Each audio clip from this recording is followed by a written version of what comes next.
السلام علیکم دوستانو، امید ده تاسو بخیر. الله همیشه خوشاله ساته. زما نننۍ ویډیو دا د وی پی ان باره کې د اکثر ملګرو زما ته پوسټ کړی عمر وایي ته وی پی ان یوز کوې، وایي ته چې کله په ایرپورټ باندې تللی آیا څه دې باره کې سوال جواب شوی یا نه.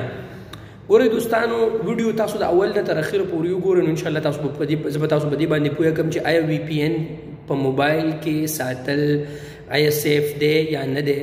آیا وی پی ان زمونږ د موبایل نه غلا کوي که نه کوي. آیا که وی پی ان زمونږ په موبایل کې کولاوي نو زمونږ اکاونټ چې کوم د بینک اکاونټ دی یا زمونږ د چا یوټیوب چینل وغیره یې که نه یا څه پرایویټ دغه نو آیا په هغې کې څه خطره ورته یي او که نه یي.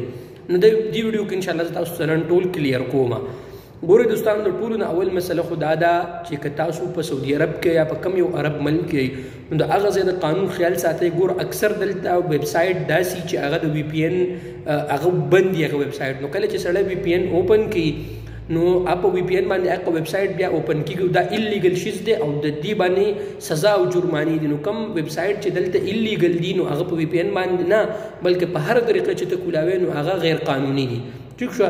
اوس زه وی پی ان استعمالوم دوستانو. زه وی پی ان د دې لپاره استعمالوم د واتس اپ د کال لپاره. نو انشاءالله په دې باندې سم نشي ټول خلک استعمالي او زه استعمالوم. هیڅ سوال جواب زه چې تلم زما سره ملګری وغه وی پی ان په هغه وخت کې کولاو هیڅ مسله ورته نه وه.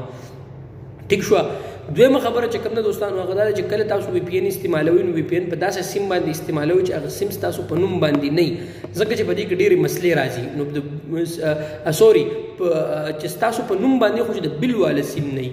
دوه خبرې شو دوستانو. درېیمه خبره دا چې کله تاسو وی پی ان استعمالوئ نو په هغې کې کوشش دا کوئ په وی پی ان کې چې ستاسو کم د بینک اکاونټ دی چې کله ستاسو وی پی ان اوپن وي نو چې ستاسو بینک اکاونټ کولاو نه وي، ځکه چې څومره هیکرز وي نو هغه ستاسو د بینک نه ټولې پیسې ایستلی شي او په دې کې ټول نقصان هغه تاسو ته رسېدلی شي. نو په دې کې خصوصي خیال ساتئ. یا ستاسو جیمیل وغیره اوپن وي نو هغه تاسو د هغې نه لګ آوټ شئ، ځکه چې هغه ستاسو ټوله ډیټا وغیره ستاسو جیمیل کې څومره ډیټا وغیره نو هغه ستاسو د موبایل نه هغه پټولی شي. ټیک شو دوستان، ځکه چې تاسو کله وی پی ان اوپن کوئ نو تاسو هغوی له دا اجازت ورکوئ چې آیا وی پی ان ته تاسو اجازت ورکوئ چې په موبایل کې تاسو هر سره کتلی شي.